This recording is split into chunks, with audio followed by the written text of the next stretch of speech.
E aí, doutora? Uma alegria? Então, vamos separar. Separei aqui 10 questões envolvendo os autores da segunda geração moderna. E aí é interessante que a gente nunca destoe em relação a quê? Ao ambiente contextual sócio-histórico. Então, bora lá, né? Lembrar quais são os principais acontecimentos, tanto no Brasil quanto no mundo, que os autores desse período, eles ficaram, né, em perspectiva. Vamos lá. Primeiramente, a quebra da Bolsa de Nova York em 1929.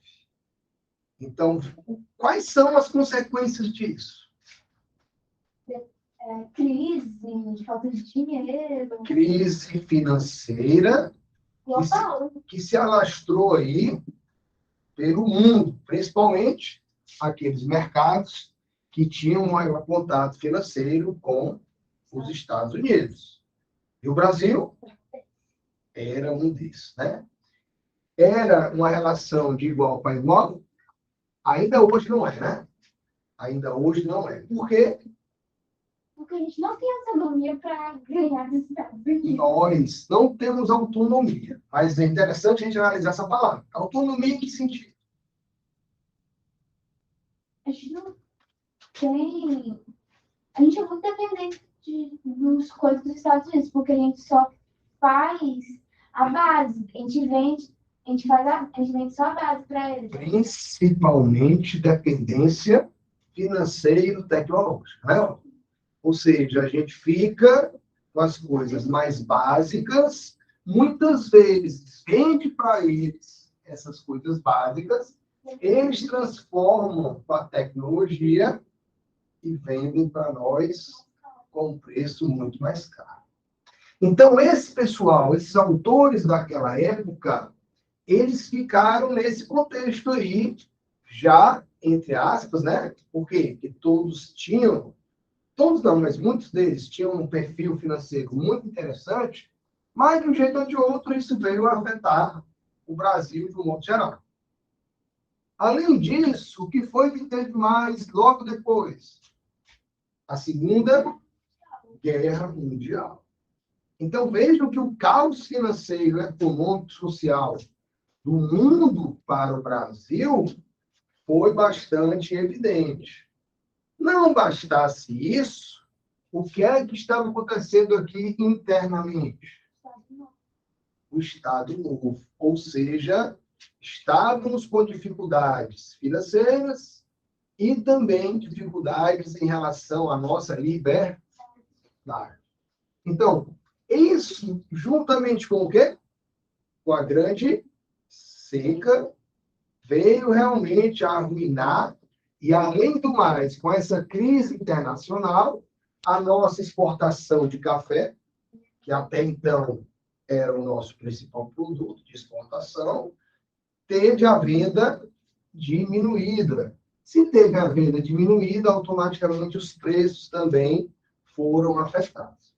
Então, vejam que o contexto desse tempo é muito fértil. Por quê? Porque quanto mais problemas a gente tem, mais a gente tende a dar respostas a esses problemas. Aí, o que foi que aconteceu na literatura? O homem moderno quis demonstrar o que ele estava sofrendo. Então, eu vou agora me preocupar não mais com essa perspectiva de combater o passado na literatura. Na literatura e na arte. Não, a primeira geração, eles estavam combatendo o parasitismo, o cientificismo e tal. Com esses problemas, o problema tem que ser principal. Então, eles deixam agora de ficar se preocupando em combater o passado e vão tentar o quê? Analisar, verificar e combater os problemas, as mazelas que estavam acontecendo no presente. Para isso, eles quiseram o quê? Uma liberdade formal no que diz respeito a quê? No que diz respeito aí ao passado e procurar respostas para alguns desses problemas. Por isso que, vez por outra, o autor modernista da segunda fase iria, por exemplo, como a Cecília Meirelles, iria lá para o simbolismo, né? Tentar verificar essa interação do homem com quem? Com o seu interior, né? Eles voltaram para si mesmos, tentando trazer, tentando resgatar no seu interior algumas respostas dessas dificuldades. Eles também ficaram preocupados com, como você já disse, a realidade. Ou seja, temos aí um neorrealismo. Né? Por quê? Porque eles estão agora concentrados em trabalhar com os temas do presente, os problemas do presente, a realidade do presente. Então, dentro dessa perspectiva, é muito interessante que a gente verifique algumas palavrinhas importantes. Existencialismo, prosaísmo, ou seja, o dia a dia vem com muita força. Se o dia a dia vem com muita força, uma linguagem informal, muitas vezes, vai acontecer, principalmente no caso do Monte Andrade, né? Principalmente, muitas vezes, o próprio Vinícius. A Cecília Meirelles é interessante, ela busca uma relação com o simbolismo. Ela busca, muitas vezes, uma estruturação diferenciada. É interessante que a gente perceba que, embora todos pertençam à segunda fase, eles não necessariamente estavam vinculados.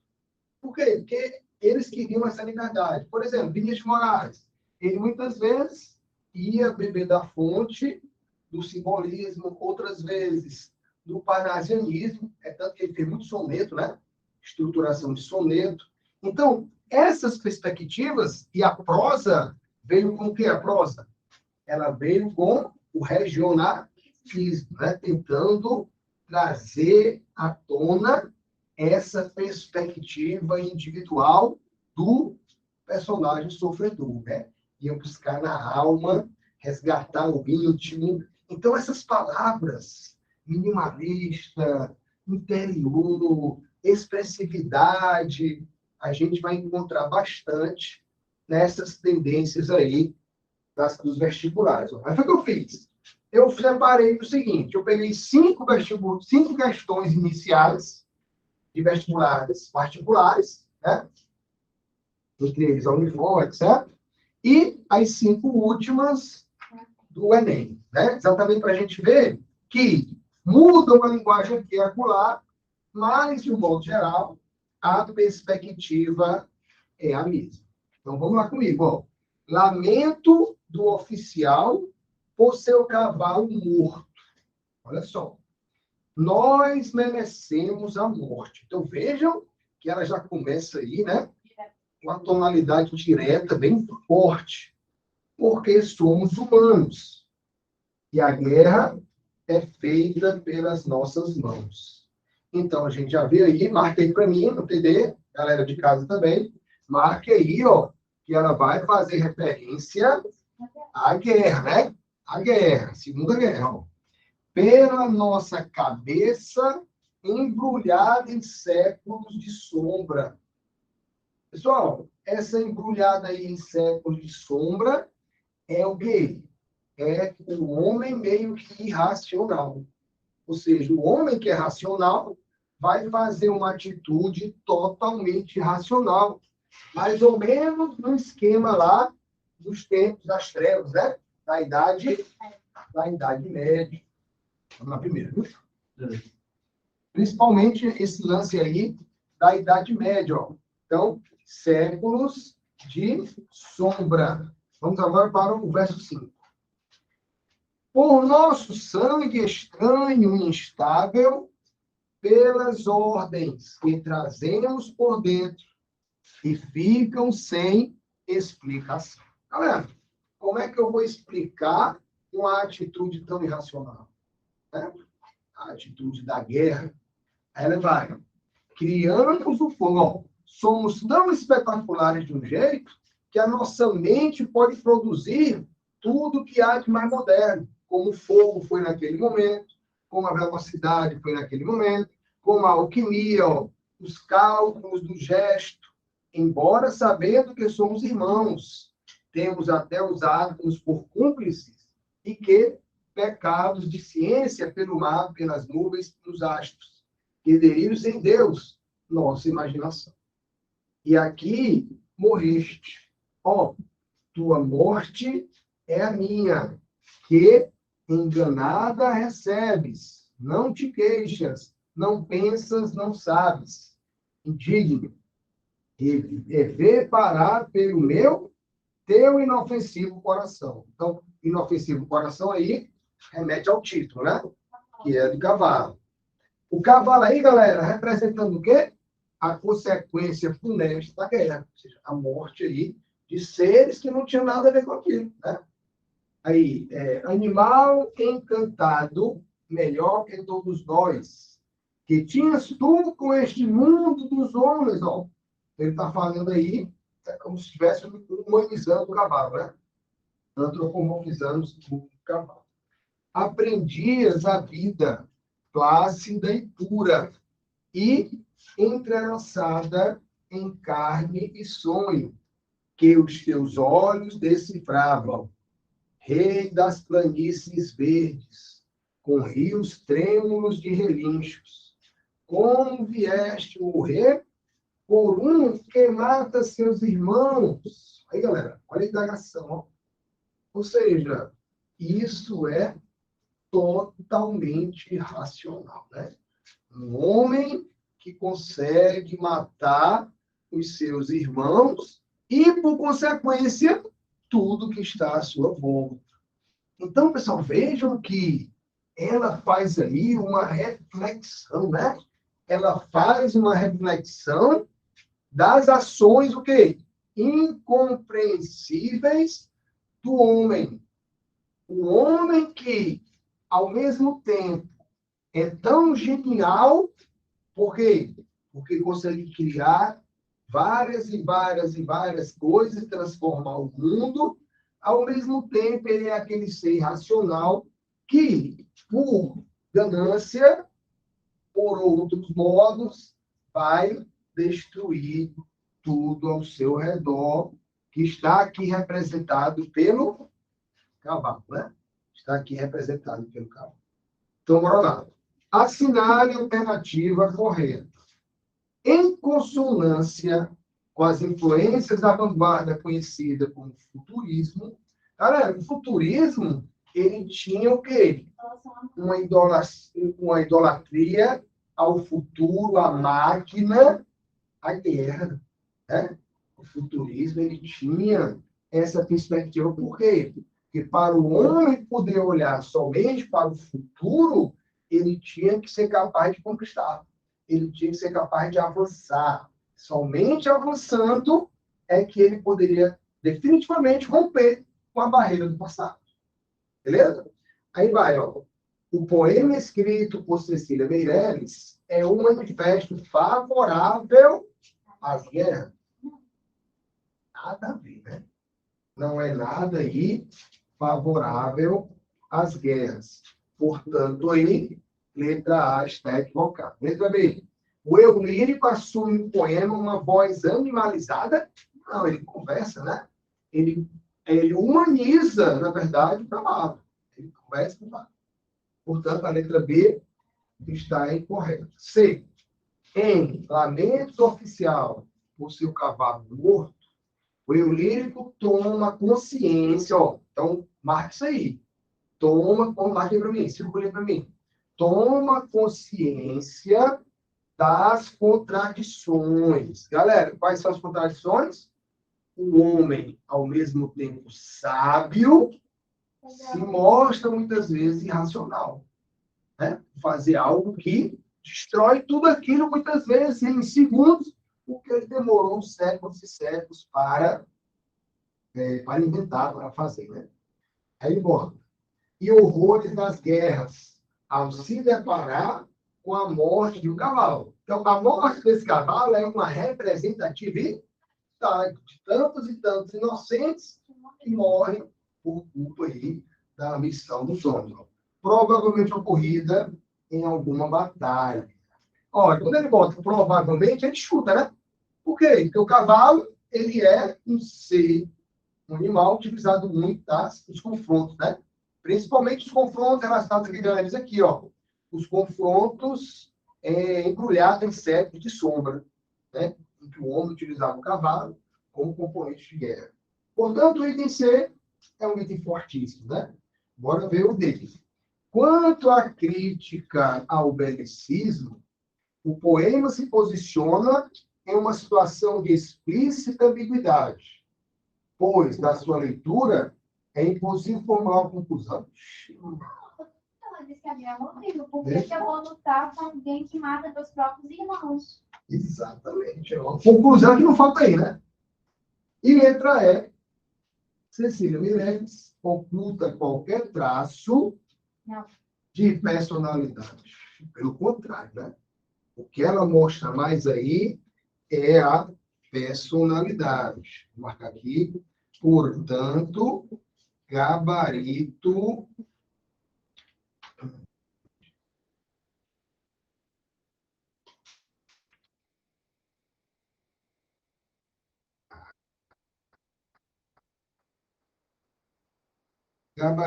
letras.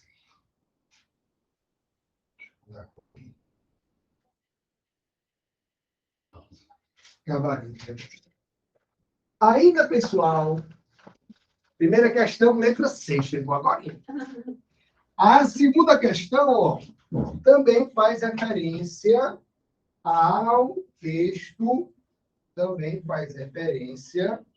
ao texto, número 1, tá?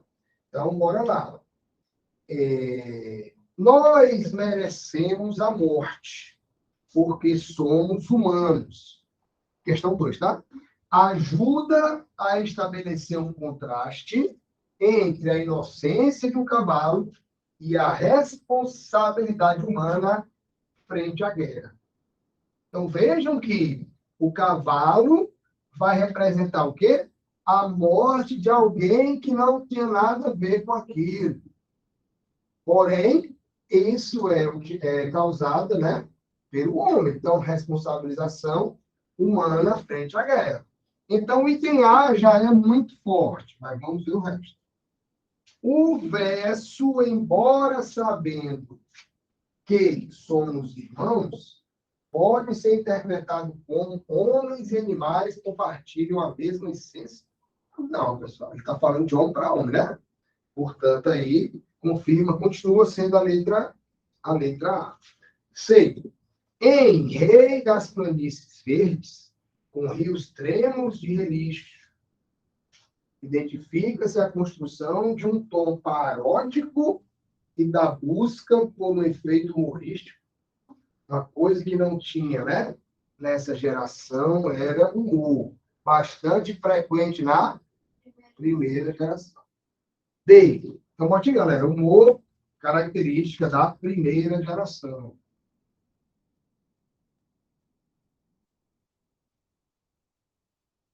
D. E aqui morreste. Ó, tua morte é a minha. Deve ser interpretado no sentido literal, significando que o fantasma de um homem... Não diz ao contrário? Será que eu preciso dizer ao contrário? É o fantasma de um cavalo combinando com um homem? É o homem, na verdade, é o eu lírico aí, conversando com um ser imaginário, né? Você está para dizer que é fantasma. Mas não pode referir teoricamente a um cavalo? O carro que ela harmoniza o cavalo depois? Pode ser. Mas essa palavra fantasma é que... Letra E. Nos versos, temos até os átomos por cúmplices e que pecados de ciência pelo mar, pelas nuvens, nos astros. Há uma não responsabilização da ciência. Olha, pessoal, a guerra é um produto da ciência, né? A própria bomba atômica é um produto da ciência. Portanto, aí, realmente, gabarito, letra A. Né? Confirma aí. Gabarito, letra A. Pronto. Vamos agora a um negócio interessante, galera. Carta do escritor Graciliano Ramos ao pintor Cândido Portinari. Rio, 18 de fevereiro de 1946. Caríssimo Portinari, a sua carta chegou muito atrasada e receio que esta resposta já não ache fixando na tela a nossa pobre gente da roça. Né, pessoal? O Cândido Portinari, ele deu o quê? Ele deu o quê? Protagonismo ao pobre, de um modo geral, né? Ó, aí ele bota, ó, não há trabalho mais digno, penso eu. Dizem que somos pessimistas e exibimos deformações. Contudo, as deformações e miséria existem fora da arte e são cultivadas pelos que nos censuram. Então, o que ele está dizendo aí, pessoal? Que a arte tem que ser um reflexo daquilo que acontece na realidade. Se eu produzo arte fixada na realidade, a culpa não é minha. A culpa são daqueles que fazem aquele tal tipo lá de atrocidade, né? Que a galera chama os artistas aí de pessimistas, né? Então, contudo, as deformações e miséria existem fora da arte e são cultivadas pelos que nos censuram. O que às vezes pergunto a mim mesmo, como angústia ordinária, é isto. Se elas desaparecessem, poderíamos continuar a trabalhar. Galera, o que é que está fazendo aí? Vinculando a existência da arte à existência dos problemas do dia a dia, os problemas da sociedade. Ou seja, aqui a gente já percebe o quê? Uma visão totalmente modernista. Né? O homem preso aos reflexos e aos temas do seu povo, do seu presente. Né? Exatamente igual aquele poema que a gente leu na aula passada, Vamos de mãos dadas. Né? De quem? Carlos Drummond de Andrade. Não serei o poeta de um mundo caduco, nem cantarei o mundo futuro. Por quê? Porque o meu ser é o presente. As coisas presentes, as pessoas presentes, o mundo presente, né? Ó. Então, ele está confirmando isso aqui, ó.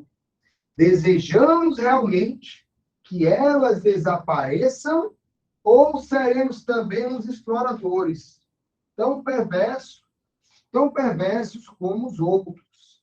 Quando expomos desgraças, ó, também de que ele está começando a mais ou menos o que os modernistas da segunda geração fazem. Ou seja, eles começam a duvidar, eles começam a questionar, eles começam a ter parâmetros diferentes, né? Aí ele diz, ó, dos quadros que você mostrou quando almocei no Cosme Velho pela última vez, né? Cosme Velho, Rio de Janeiro, né? O que mais me comoveu foi aquela mãe com a criança morta. Olha só, toda a realidade aí, né?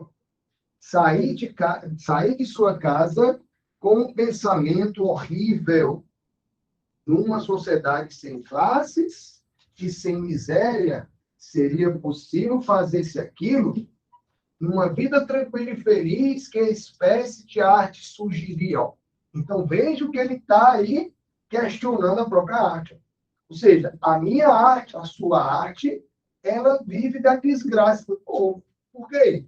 Porque como a nossa modernidade, o nosso modernismo, ele vai falar assim, mas a gente interpreta assim, né? O nosso modernismo não vai cantar a história presente, não se vai cantar o presente, aquilo que está acontecendo, então a gente é meio que cúmplice. Por quê? Porque a gente, de certo modo, se beneficia do mal dos outros, dos males dos outros. Perfeito isso?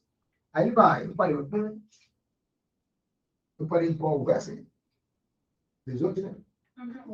Numa vida tranquila e feliz, que espécie de arte surgiria?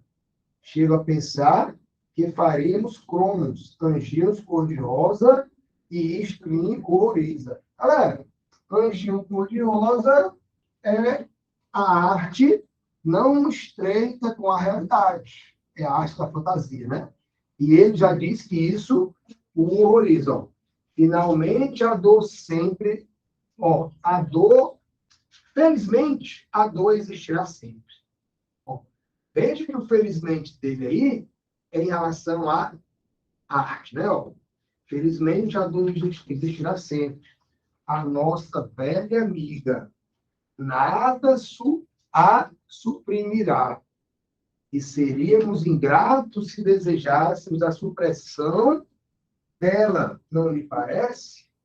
Veja como os nossos ricaços, em geral, são burros. Julgo naturalmente que seria bom enforcá-los. Olha o exagero, né? Ó? Mas se isto trouxesse tranquilidade e felicidade, eu ficaria bem desgostoso, porque não nascemos para tal sem saboreia. O meu desejo é que, eliminados os ricos de qualquer modo e os sofrimentos causados por eles, venham novos sofrimentos, pois sem isto não temos arte. E adeus, meu grande Portinari. Muitos abraços para você e para Maria Graciliano. Então, galera, a gente pode perceber aí que ele faz de forma proposital, né? Essas revelações que a arte só vai trazer os horrores porque os horrores existem, né?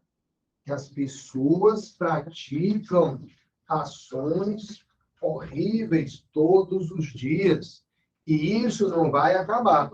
Então, nós, enquanto artistas, nós temos que ficar sempre atentos para registrar essas possibilidades. Então, a terceira questão, ela diz o seguinte, ó, observe as afirmações. Eu vou lendo, galera, vocês vão chutando aí. A carta apresentada para leitura pertence a um gênero do discurso do domínio discursivo interpessoal.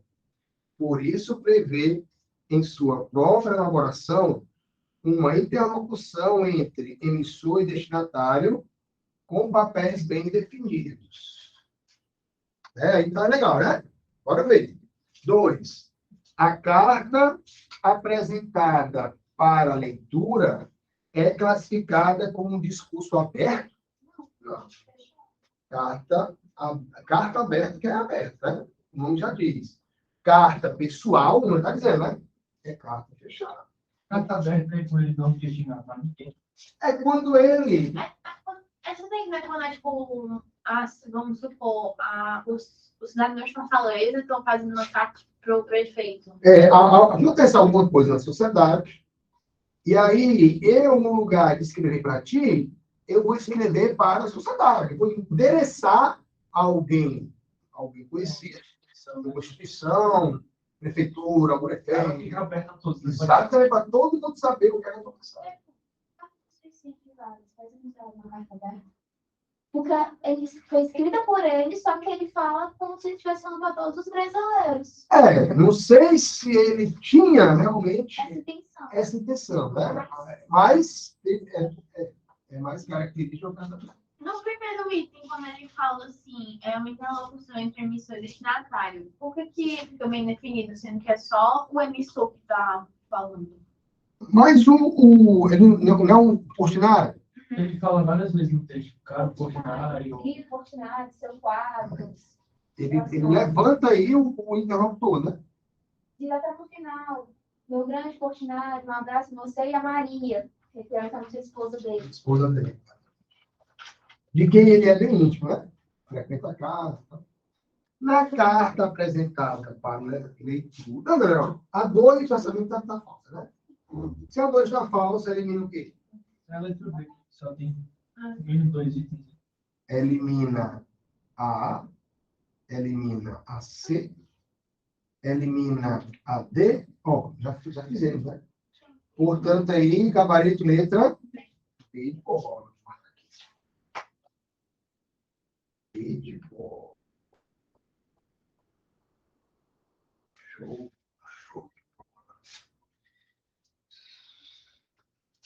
Galera, o que é que a gente pode perceber em relação ao que a galera cobra? Essa percepção da reflexão, essa percepção de uma linguagem que vai trabalhar os problemas presentes, essa percepção de um neorrealismo. Lembra que eu botei?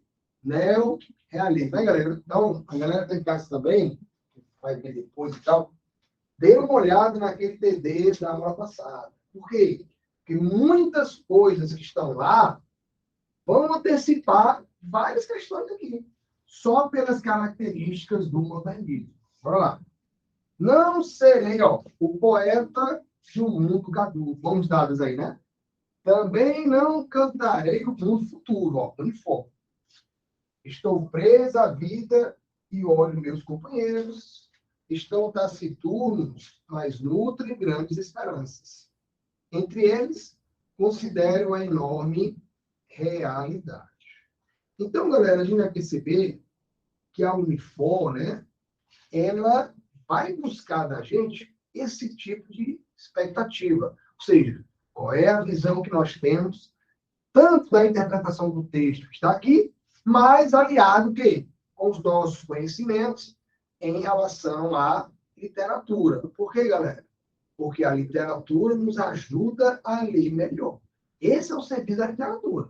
Para que, quando a gente se deparar com um texto daquele autor específico de determinada escola, a gente já sabe mais ou menos, previamente, né, as temáticas que são abordadas, e aí eu vou tentar verificar essas temáticas aqui nos textos. Bora lá.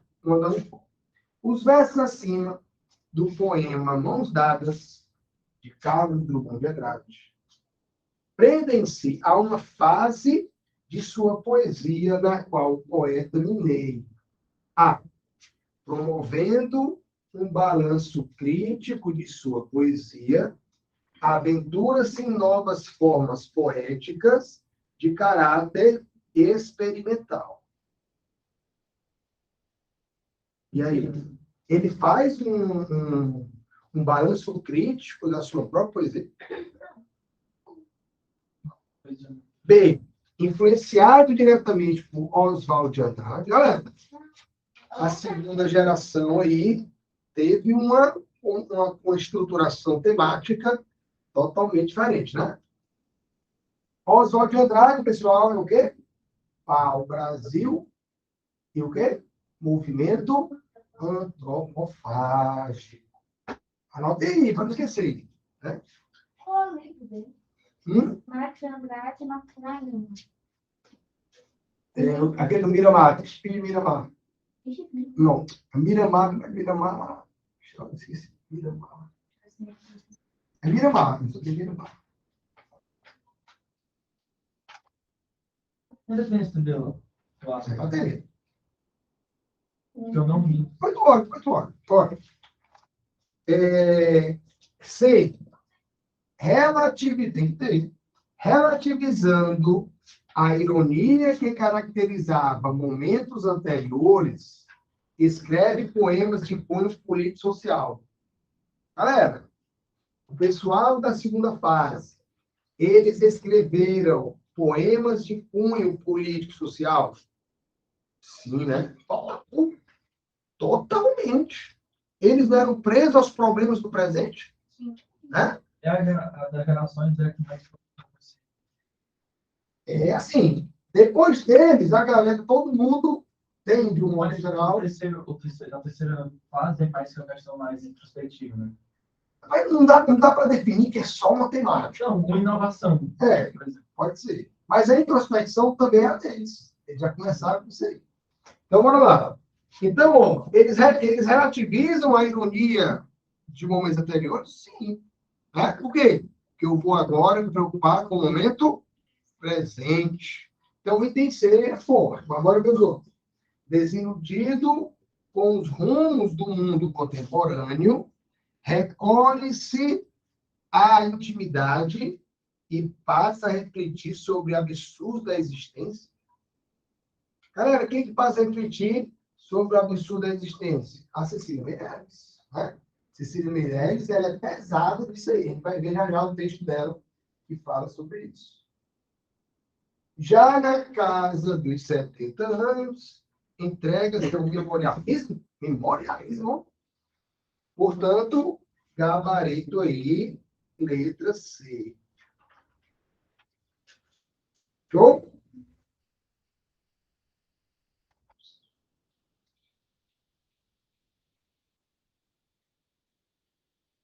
Soneto de carnaval.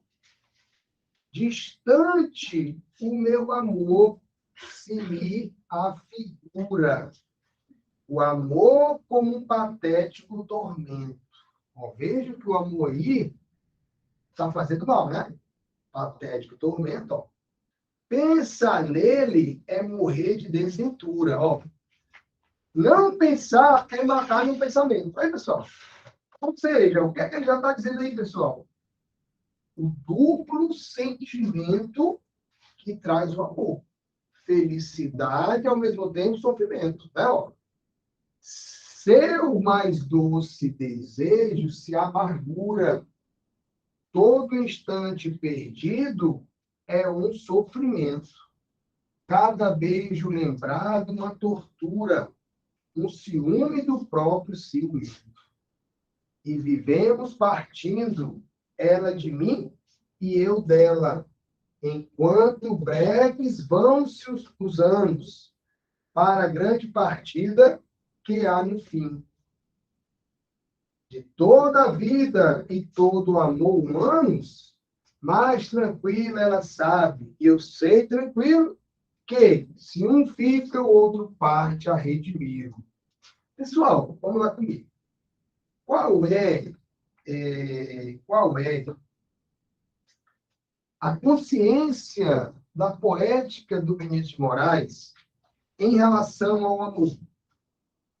Ele é bom, ele é bom, só que ele também machuca. Ele é bom, mas sabendo que ele pode machucar. Mas não é por isso que eu vou deixar de amar. Ou seja, exatamente. Eu não vou ter um amor platônico. Por quê? Porque quem ama... tinha um texto, pessoal, que é interessante, que dizia assim, ó, o melhor amor é o amor à distância. Porque com o amor à distância, eu defino uma mulher do jeito que eu quero.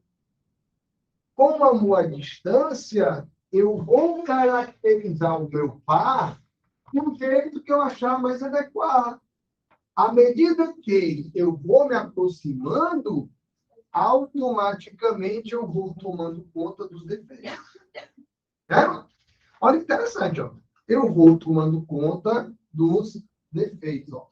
Então, para haver o amor de verdade, eu prefiro o amor que seja longe, não um amor de perto.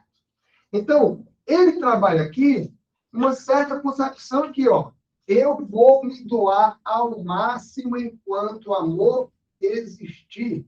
Por quê? Porque, de repente, não mais que de repente, o amor pode acabar. E, se ele acabar, o que eu vou fazer? Eu vou atrás de outro amor. Eu vou atrás de outro amor, né? Não vou sofrer, por quê? Porque o sofrimento sempre vai ser certo. O sofrimento vai ser certo. Por quê? Porque ele diz que o amor chama, né? E seja eterno enquanto. Bora lá. A partir de soneto de carnaval, é correto afirmar que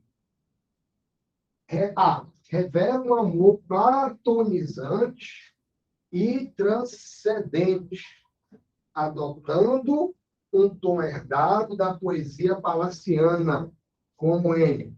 E vivemos partindo, ela de mim e eu dela. Galera, dá para dizer que é um amor platonizante? É um amor platônico? Não. Pelo contrário. A poesia palaciana que exaltava o amor, né? Exaltação do amor. E a gente sabe que o do Vinícius de Moraes não era assim. B. Conjuga a linguagem coloquial, alegórica e declamatória ao estilo livre, caudaloso da poética de Vinícius de Moraes. Grande, né? Extenso. O que vocês acham? Vitória, o quê? Vitória. Não, é junto. É junto. Ah, É declamatório.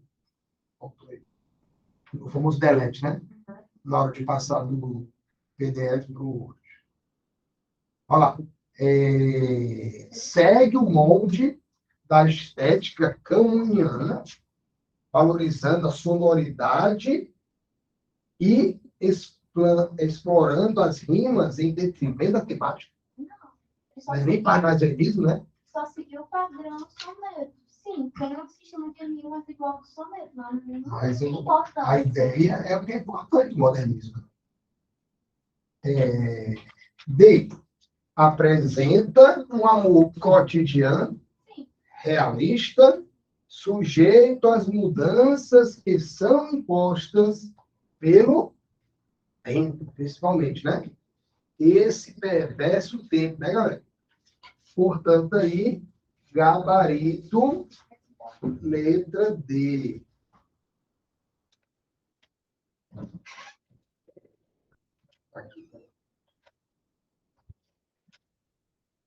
Por que não é canta o amor em seu desespero e paixão?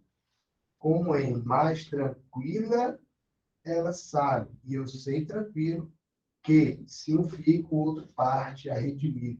Galera, se eu tranquilo, tudo tranquilo, eu vou achar desespero. O próprio item, né, aí, ele já se autodestrói. Pronto, galera. O que é que a gente pode perceber dessas 5 questões que a gente fez, explorando aí os autores da segunda geração moderna? Fixação em quê? No atual, no presente, no coloquial, no prosaico, né? No dia a dia, traz para os textos um ator mais também atual, vai trabalhar os problemas sociais, né? Vai fazer análises existenciais, né? Então, eles buscam tudo para que eles consigam entender aquele momento pelo qual eles estavam passando.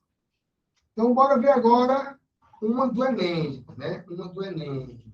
6ª questão. Galera, que texto é esse da Cecília Meirelles? Olha só que texto espetacular.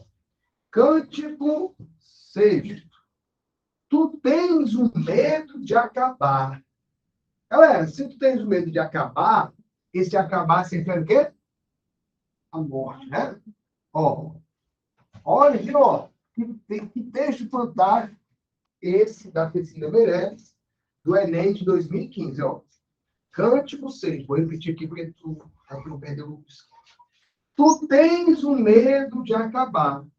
Não vês que acabas todo dia, que morres no amor, na tristeza, na dúvida, no desejo. Que te renovas todo dia, no amor, na tristeza, na dúvida, no desejo. Que és sempre outro, que és sempre o mesmo, que morrerás por idades imensas, até não teres medo de morrer, e então serás eterno. Pessoal, a gente pode perceber aí que tipo de análise que ela quer fazer com a gente. Ela bota o leitor para refletir, né? Ela bota o leitor para pensar. Mas pensar, galera, fora de si? Não. Voltado para dentro de si, fazendo uma análise da própria existência humana. Pessoal, me diga uma coisa. Dá para eu viver sem amor? Não. Embora eu seja o cara mais feliz do mundo, isso quer dizer que a tristeza não vai nunca pairar na minha vida? Sim, sou um cara mais bem-sucedido do mundo. Quer dizer que a dúvida não vai nunca aparecer? Embora eu já seja o cara mais realizado do mundo, será que eu nunca vou ter desejo por causa disso? Também não. Ou seja, pessoal, não adianta nós nos esquivarmos dos sentimentos da vida. Não adianta eu estar preocupando. Aliás, não adianta eu estar preocupado com a morte se a vida ainda tem muito a me produzir. Se a vida ainda tem muito a me favorecer, a me questionar, a me trazer emoções, que as emoções sejam até tristezas, mas eu não vou me esquivar. Imagine se vocês, jovens que são, se esquivassem dos problemas, vocês nem estariam aqui, né? Como muitos jovens fazem. Tem muitos jovens, galera, que não pode ser contrariado. Você já viu gente assim? Se o cara fala alguma coisa de que ele não concorda, o cara já fica com raiva, já se abala totalmente, ó. Então, veja que as emoções, as sensações, elas vão ocorrer. E aí é interessante que a gente perceba que ela vai fazer essa análise, ó. Que morres no amor. Mas, ao mesmo tempo que morres no amor, que te renovas todo dia. Ou seja, pessoal, a passagem do tempo, ela é o quê? A passagem do tempo é o quê? Com certeza. Né? A passagem do tempo é uma certeza. Mas, ao mesmo tempo, a passagem do tempo, pessoal, ela é relativa. Por que ela é relativa? Porque se o dia acaba, eu focar no fim, mas uma pessoa vai focar o quê? Um novo começo no próximo dia. Ó, então, veja que os nossos pontos de vista, eles são relativos. Então, ou eu posso focar no final do dia, ou eu posso focar no começo do outro dia. Por quê? Porque é uma coisa que vem automaticamente depois da outra. Não é não? Ó, então, esse processo de morte e de renovação é um processo constante. Então, veja que ela faz a gente refletir sobre isso. Ó. Nós temos que pensar à frente, não. Ora, como é que eu vou deixar por exemplo, alguém sofre? Alguém já sofreu de amor aqui? Não, não. Ó, mas isso vai acontecer. Mais cedo ou mais tarde, né?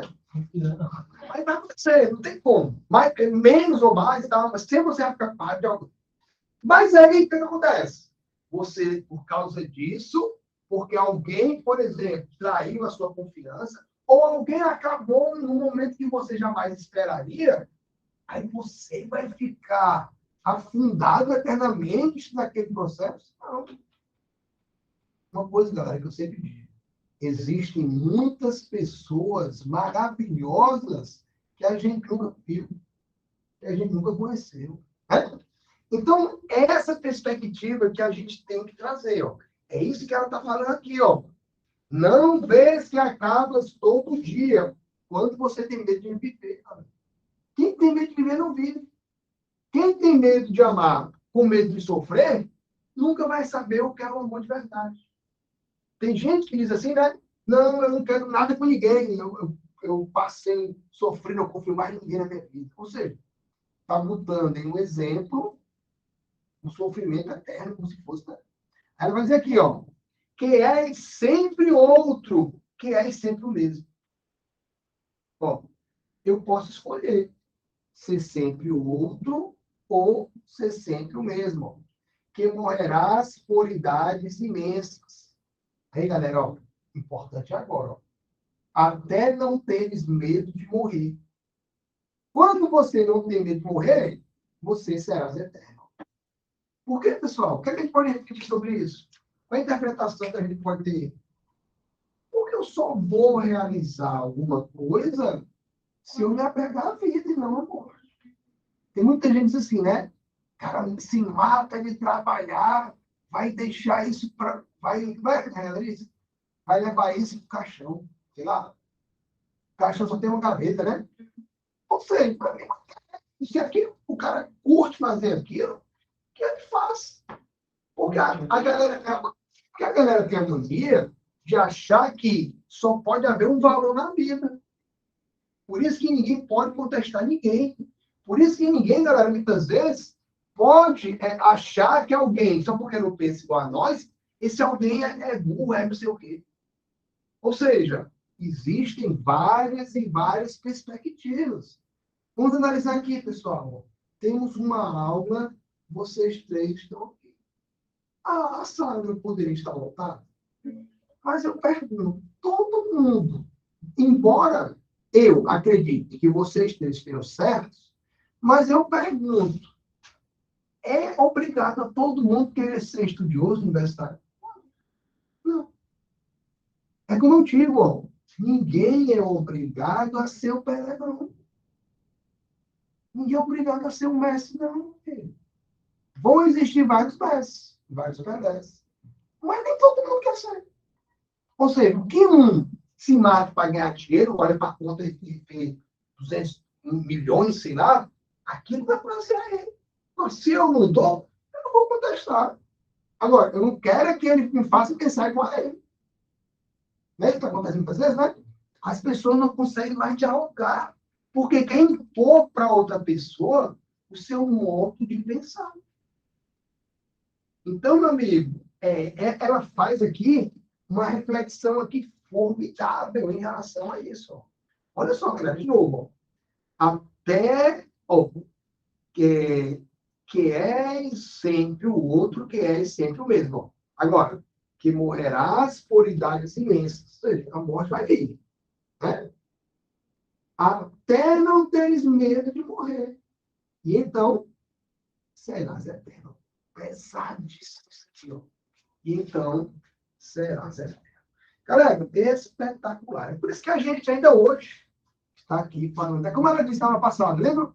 Tens a asa ritmada é eterna, né? Ou seja, eu posso morrer, mas minhas ideias vão continuar. Então, bora ver. A poesia de Cecília Meirelles revela concepções sobre o homem. Olha, galera, parte isso aí para mim, ó, que é uma característica, né, da segunda fase, ó. O homem em seu aspecto existencial. Marque para mim, por favor. E isso sempre vai estar em todas as questões. Em Cântico 6, o eu lírico exorta seu interlocutor a perceber como inerente à condição humana. Galera, o que é inerente à condição humana? Bora lá. A. O questionamento cético sobre o rumo das atitudes humanas. Ela combate isso, né? B. O desalento irremediável em face do cotidiano repetitivo. Se ela está dizendo, galera, se acaba um, já começa o outro, como é que é repetitivo? A vontade consciente de perpetuar-se em estado adolescente. A sublimação espiritual graças ao poder de se emocionar. Galera, o que eu vou sublimar, eu vou melhorar, eu vou aumentar a minha existência no fato de simplesmente existir. E se eu existo, eu vou me emocionar. Seja emoção boa, seja emoção ruim. Portanto, aí, gabarito, letra D. Galera, o que a gente percebe em relação tanto às questões particulares como às questões do Enem? que a gente tem que saber mais ou menos, mas tem que saber alguma coisa das características dos autores da escola. Por quê? Porque isso é um grande facilitador para a gente. Perfeito? Vamos lá agora. Texto. Certa vez, minha mãe surrou-me com uma corda nodosa que me pintou as costas de manchas sangrentas. Então, a gente já percebe aí, galera, o quê? Um apego à realidade. Moído, virando a cabeça com dificuldade. Eu distinguia nas costelas grandes lânhos vermelhos. Deitaram-me, enrolaram-me em panos molhados, com água de sal. E houve uma discussão na família. Minha avó, que nos visitava, condenou o procedimento da filha. E ela afligiu-se irritada.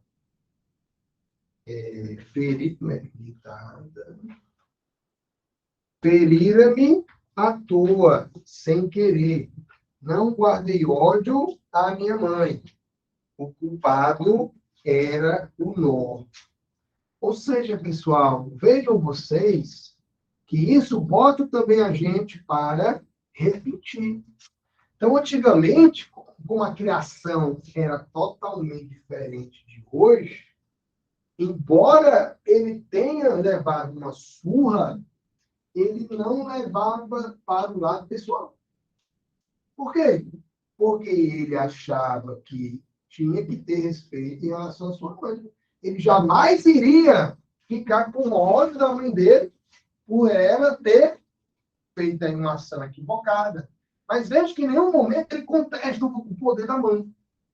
Ele contesta o valor da mãe. Quem fez isso? A mãe dela. A avó dele, né, no caso. Então, bora lá. Vamos tentar fazer isso aí para ver. Rapidinho, 2 minutinhos, para ver se vocês conseguiram fazer. 7ª questão, 2018, Enem. Tentei.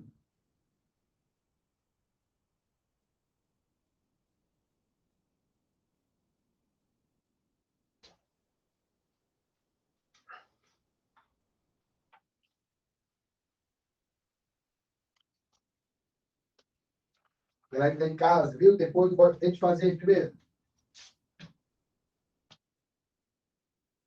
Pessoal, por que eu pedi vocês fazerem? Para vocês perceberem que não é tão frequente, mas de vez em quando cai relativo.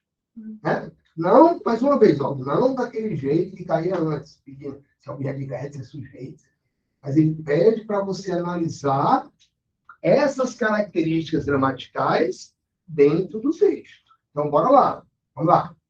Num texto narrativo, a sequência dos fatos contribui para a progressão temática. No fragmento, esse processo é indicado pelo. Então, ó, galera, ele fala em progressão. Pessoal, vamos lá comigo. Qual é o elemento mais importante para uma progressão? Quem é que faz progressão na gramática?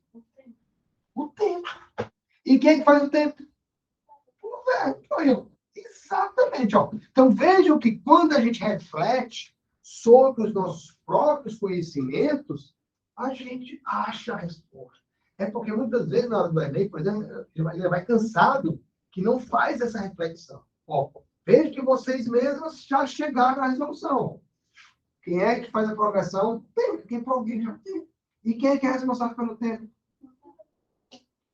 Onde é que está o item falando de verbo? Bem, morreu. Ó, galera, uma questão como essa.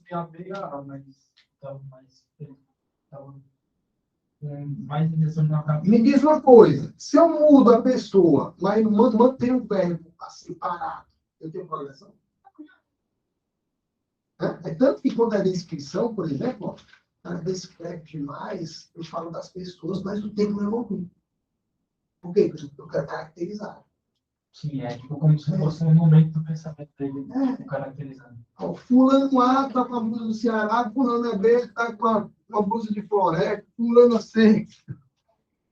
Tá? Não, eu estou falando de todo mundo, eu estou trocando, ó. Mas veja, eu não sei nenhum verbo. Então, o discurso ele para. É tanto que, por exemplo, perto do coração selvagem, esqueci o nome. Então, todo mundo esqueci agora, esqueci o nome do autor. É o autor da terceira geração moderna? Clarice Lispector. Pessoal, ela faz umas descrições sobre o distúrbio mental da pessoa. Rapaz, o cara fica agoniado, que o cara quer andar e ela não deixa. Ou seja, ela quer trazer para a gente uma perturbação. E ela consegue, impressionante. O cara tem para sair dali, para querer andar com o discurso, e o cara não consegue, o cara não deixa. Ela vai. Mas essa utilização de formas verbais são formas verbais diferentes, porque O todos quê? os verbos estão no passado. Não, mas ele tem que ter, ó. Olha que um é pretérito perfeito, outro é imperfeito. Ó, No passado, mas eles estão... ó, surrou, ó, pretérito perfeito. Pintou, pretérito perfeito. Ó, já estou virando aqui, ó. O virando é gerúndio. O gerúndio serve para quê? Ao presente. Distinguir.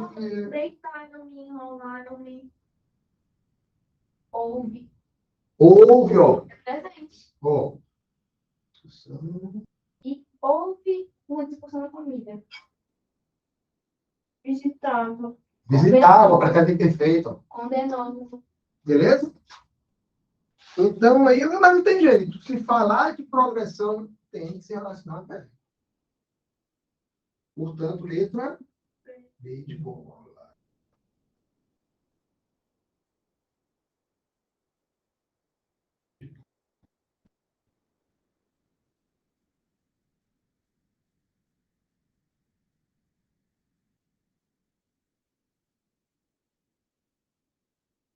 Aí, a presente, né? Pretérito perfeito, imperfeito. Bora lá. Do amor à pátria. Olha, galera, analise isso aí. O que é que eu quero que vocês analisem? Eu vou lendo, aí vocês coloquem aí do lado qual é a escola que ele faz referência por essas letras aqui. Vamos lá. São doces os caminhos que levam de volta à pátria. Não a pátria amada de verdes mares bravios, a mirar em desse esplêndido o esplendor do Cruzeiro do Sul. Qual é a escola que faz isso aqui? Romantismo. Romantismo de qual geração? Ou era aquela que era o nacionalismo fanista? É para o Brasil? Não, só o Brasil já era o modernismo. Né? É mesmo Primeira. Ó, primeira é o quê? Indianismo e amor à pátria exacerbada. Segunda é Mal do Céu. A terceira é Condoreira. O primeiro é do Policarpo, né? A primeira é do Policarpo. Pronto. Lucila, aquela do Zé de Alencar, Senhora. Como é o nome mesmo? O Guarani também se trata. É indianismo. Eu estou falando isso não, mas eu estou falando da primeira fase do romantismo, né? A uma fase de comum. É nacionalismo exacerbado. Nacionalismo, né? Nacionalismo, indianismo. Pronto. Vamos lá. Agora vem agora atual. Olha, chega e marca, ó, segure para esse mais aí. É exatamente o que vai fazer o contraponto, ó. Mas há uma outra mais íntima, pacífica e habitual, em cuja terra se comeu em criança. Uma onde se foi menino, ansioso por crescer. Então, veja que primeiro, ó, vai ter gostado pelo debate aí, no capricho. Valeu. Então, veja, ó, sou criança, agora sou menino. O menino vai crescer. Por onde se cresceu, em sofrimento. Ó. Então, se eu vir adulto, tem sofrimento. Então, e esperanças, plantando canções, amores e filhos ao redor das estações. Ou seja, pessoal, a vida de adulto, ela pode acontecer qualquer coisa, né? Pode vir o sofrimento, pode vir a esperança, eu vou cantar, eu vou ter filho, ver os amores, etc. Então, pessoal, ó, de 2016. Ó. O nacionalismo constitui tema recorrente na literatura romântica e na modernista. No trecho, a representação da pátria ganha contornos peculiares porque a. O amor àquilo que a pátria oferece é grandioso e eloquente, romantista, né? Os elementos valorizados são intimistas e a dimensão subjetiva, intimista, beleza, mas subjetiva.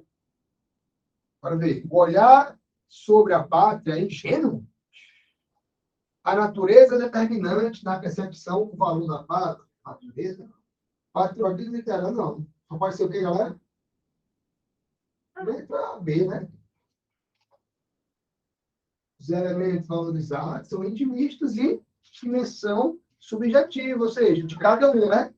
É porque foi a eliminação, porque as outras não podem ser. Não, mas como é que não foi a... Quem não pode ser a... Se é... É grandioso? O amor pela pátria, né? Não, o grandioso aí é inocente, né? Não é grandioso. O grandioso é romantismo. Mas não seja romantismo, não é romântico, não. Não. Veja que ele diz, ó, que ele fala em sofrimento, ele fala em esperança.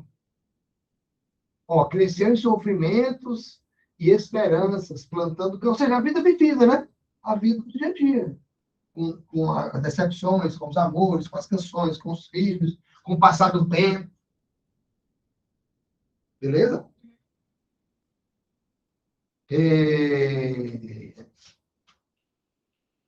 Próximo. Numa questão. O senhor pensa que eu tenho alguma fábrica de dinheiro? Aí, galera. Então, a gente já vê aí um discurso de alguém que tem o poder econômico, de alguém que não tem, né? Ó, o diretor diz essas coisas a ele, mas olha para todos como quem quer dar uma explicação a todos. Todas as caras sorriam. Quando seu filho esteve doente, ó, jogando na cara, né? Eu ajudei como pude. Não me peça mais nada. Não me encarregue de pagar as suas contas. Eu já tenho as minhas. E é o que me basta. O diretor tem o rosto encanhoado, né, barbeado, né? A camisa limpa, a palavra possui um tom educado, de pessoa que convive com gente inteligente e causense. O rosto do doutor resplandece, vermelho e glabro, acho que é também liso, né, sem pelo. Um que outro. Olha, galera, por favor, olhem para mim se é isso mesmo. Se glabro tem a ver com ausência de pelo, olhem para mim. Glabro. O rosto do doutor Rist resplandece vermelho e liso. Isso aí, confirma? Glabro.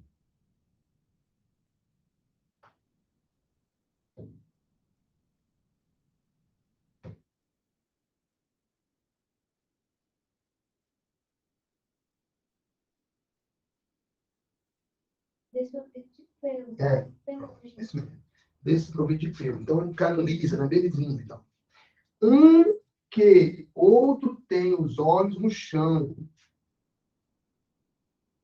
A atitude discreta. Naziazenta.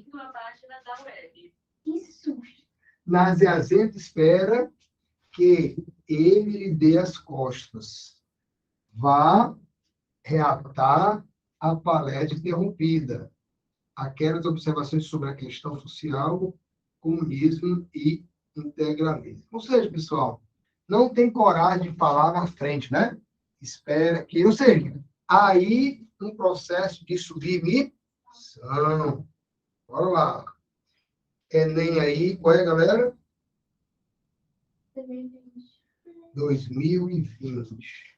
A ficção modernista explorou tipos humanos em situação de conflito social. No fragmento do romancista gaúcho, esse conflito revela o quê? Crise econômica em situação das cidades, falta de diálogo entre patrões e empregados, sujeição moral amplificada pela pobreza, perspicácia marcada pela formação intelectual, tensão política gerada pelas ideologias de direita. Galera, dois itens aí são fortes. Quais são? A B e a C. Né? Mas eu pergunto, houve falta de diálogo? Não. Portanto, há uma sujeição, né? Sujeição moral. Então não vai ter logo não. Exatamente. Perfeito pensamento. Pisurada ferozmente, viu? E, ó, nós falamos, galera, que o Jorge de Lima, eu li para vocês o que dele aqui na aula passada, Negro Flor, né? Que ele foi, tipo, ele revisitou a escravidão, né? Ele era chamado de neopodoreio. Bora lá. Olá, negro, os netos de teus mulatos e teus cafusos, e a quarta e a quinta gerações de teu sangue sofredor tentarão apagar a tua cor. E as gerações dessas gerações, quando apagarem a tua tatuagem esdecranda, não apagarão de suas almas a tua alma negra. Pai, João, mãe negra, fulô, zumbi, negro fujão, negro cativo, negro rebelde, negro cambida, negro congo, negro iuruba, negro que foste para o algodão dos Estados Unidos, para os canaviais do Brasil. Eu sei, galera, negro sofredor, né? Para o tronco, para o colar de ferro, para a canga de todos os senhores do mundo. Eu melhor compreendo agora os teus blues, nesta hora triste da raça branca, negro. Olá, negro, a raça que te enforca, enforca-se de tédio, negro.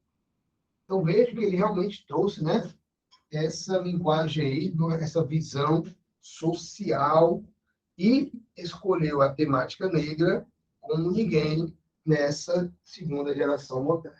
Então, bora lá.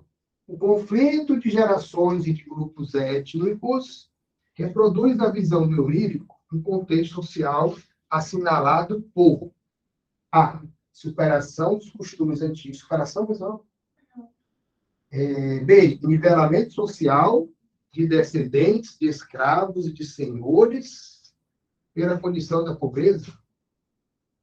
Preservação da memória ancestral e resistência negra. Modernização dos modos de produção e consequente enriquecimento dos brancos. Antagonismo entre grupos de trabalhadores e lacunas de hereditariedade. E aí, professor, vocês marcaram o quê? Eu não estava aprendendo disso, mas... Perfeito. É? Claro, bom. Preservação da memória ancestral, que ele reforça, né? Ele faz referência várias vezes a isso. E resistência negra, a apatia cultural dos brancos. Ó. A raça que te enforca, enforca-se de tédio dele. Portanto, aí, gabarito, letra C, perfeito. Pessoal, o que a gente pode dizer das questões relacionadas, né, à segunda geração moderna, hein? Que, a todo momento, nós temos que estar com as ideias, as características dessa escola bem na nossa mente. Por quê? Porque isso é um grande facilitador nosso na hora das questões. Eu acho que vai cair mais questões sobre isso. Só que hoje é o segundo. Eu acredito que o modernismo, como a gente já viu aqui, é mais cobrado, né? Então, a tendência é que isso, Ajude a... ou pelo menos continue. Né? E aí eu fico lembrando que pode até, na redação, não sei, eles fazerem uma ligação a isso aí, né? Ligação a esses 100 anos aí do modernismo brasileiro. É tanto que o ITA botou um autor que nem está naquela lista 10 que eu falei, né? Que até botei o texto dele, exatamente, Carlos Zé no Enem, Os Ratos, Leonélio Machado. Esse aqui. Exatamente. Ele está na lista tríplice do ITA, os livros essenciais. Então, um cara que nem era tão festejado assim, e já está aí aparecendo, ó, só para a gente perceber, até no Enem, ó, até a gente perceber como a escola da segunda geração moderna, ela foi tão influente, né? Mas qual será que cai mais? A primeira ou a segunda? Mas nas duas. Mas cai mais a segunda. Principalmente se você merece. Caso Mongedrade. Eu sei, mas quando cai você merece, é pra matar. Ó, Vinícius, Caso Dumont. Mas se você for com essas ideias que a gente debateu, Me ajuda. Na chave de Assis também, vai. a realista, né, embaixada assim. Às vezes as ideias são as mais difíceis, porque ela é muito subjetiva. É muito otimista, né? Se bem que o Drummond foi bem, dependendo. Só que ela é mais plausível, dá pra entender melhor em relação a. Dependendo do texto dele, né? Dá pra entender muito mais Aqui ele fácil. teve muitas fases, né? Beleza, meus amores? Obrigada pela. Eu que agradeço, foi no capricho, ó. Vocês acertaram, mas hoje foi o dia que vocês mais acertaram, né? Ah, No capricho. Valeu, galera de casa, tamo junto. Valeu.